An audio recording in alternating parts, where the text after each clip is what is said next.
Bien qu'illégale, la drogue circule aisément dans le milieu du showbiz. Dans un nouveau numéro de Touche pas à mon poste, diffusé ce mardi 28 février, Benjamin Castaldi est revenu sur la cocaïne et son utilisation dans les soirées mondaines.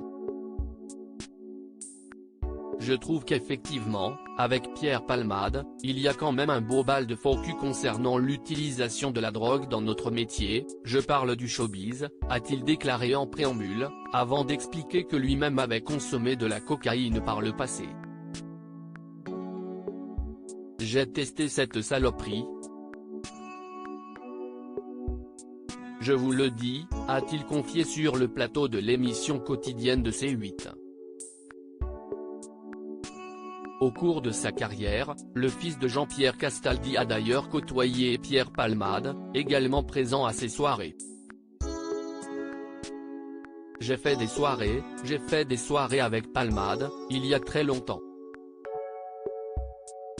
Et Benjamin Castaldi de poursuivre, si est-il vrai que moi, quand j'avais 17-18 ans, dans cette boîte de nuit, l'Élysée-Matignon, note de la rédaction, j'ai vu des gens extrêmement connus consommer des produits stupéfiants, cesse-t-il remémorer.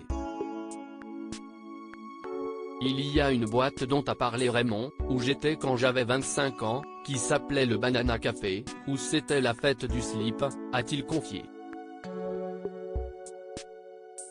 Un haut lieu des nuits gays parisiennes que fréquentait aussi Pierre Palmade.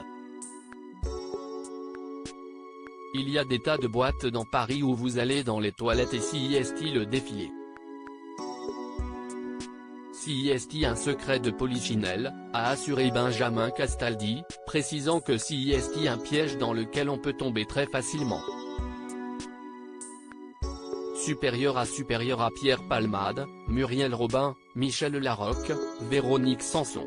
Les femmes de sa vieille affaire Pierre Palmade, une grande quantité de drogue au domicile de l'humoriste lors des perquisitions effectuées au domicile de Pierre Palmade, situé à Célie-en-Bière, Seine-et-Marne, les enquêteurs ont découvert de la drogue en quantité importante, notamment de la 3-MMC, de la cocaïne et du matériel d'injection, comme l'a rapporté Guillaume Fard, consultant police-justice de BFM TV, ce mardi 28 février. De la drogue, il y en avait en quantité importante au domicile de Pierre Palmade, tellement que les chiens renifleurs étaient perturbés, tant la concentration était importante dans la maison, a-t-il indiqué sur la chaîne d'information en continu. Mis en examen pour homicide involontaire et blessure involontaire sous l'emprise de stupéfiants, Pierre Palmade est également visé directement ou indirectement par deux autres enquêtes. La deuxième, c'est une enquête préliminaire, justement pour le trafic de stupéfiants.